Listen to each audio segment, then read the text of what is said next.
This is one of the dangers of choosing a philosophy based on what it's going to give you in the end. A way of living that's based on some version of success. Let's say that I do that, and that I choose to live my life based on the greatest odds of success, whatever that means to me. Well, the chances are that the things that don't fit into my version of success are cowardice, fear, sadness, depression, weakness. I can't think of many paths that a unenlightened person would say that those things have a place in. That is not a clear sentence. I can't think of many people that would choose a path of success and say those traits fit into that path. So what does that mean? How do I live my life? What do I do with those feelings? What do I do with those thoughts? Well, number one, I become afraid of them. I become afraid of those things because they will lead me to failure in my mind. And if they lead to failure, I have to reject them. Therefore, I cannot accept in myself cowardice, fear, depression, weakness, because those things are contrary to a successful path. If I can't accept them, then that means I lock them away, I push them down, I reject them, I discipline myself away from them, and I tell myself I will not love a version of me that has those things in it. And then what happens is that which I fear the most comes to pass.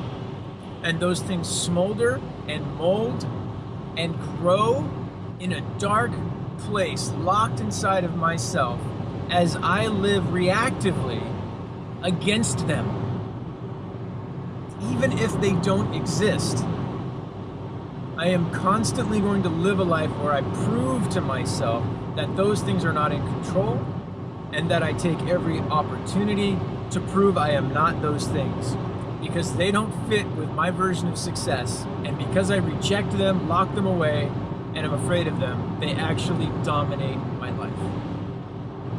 These are the dangers of choosing a philosophy, chasing after immature versions of success.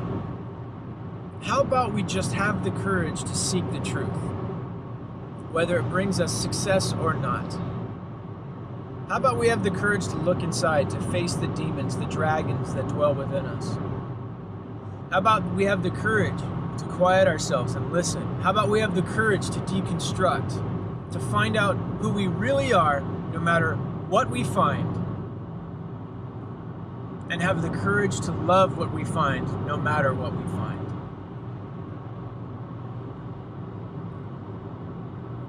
If you ask God a question, He's only going to answer if you're willing to hear the truth. And I think that applies whether you believe in God or you don't. Whether it's God that speaks to us or something inside of ourselves. If we ask the question and we're not willing to hear any answer that comes forth, even the answers we're most afraid of, then we're not going to get the answer. There's something about the way that we're built, the way the system is put together, the way that the laws of the universe work. If we're not willing to accept whatever the answer is, then we won't get any answer at all. And it has something to do with loving ourselves. It has something to do with unconditional love.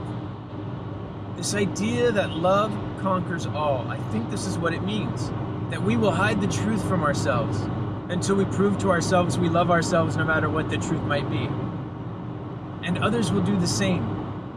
Some people are really easy to open up to, and it's because we get a sense that they're not going to judge us. I'm not one of those people. My friends, they don't open up to me.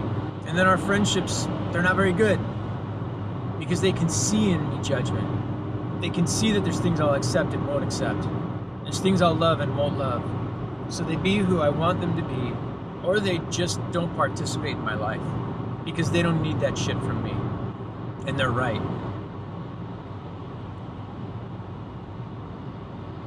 People won't open up if they don't get a sense that you're going to love them no matter what. And you won't open up to you.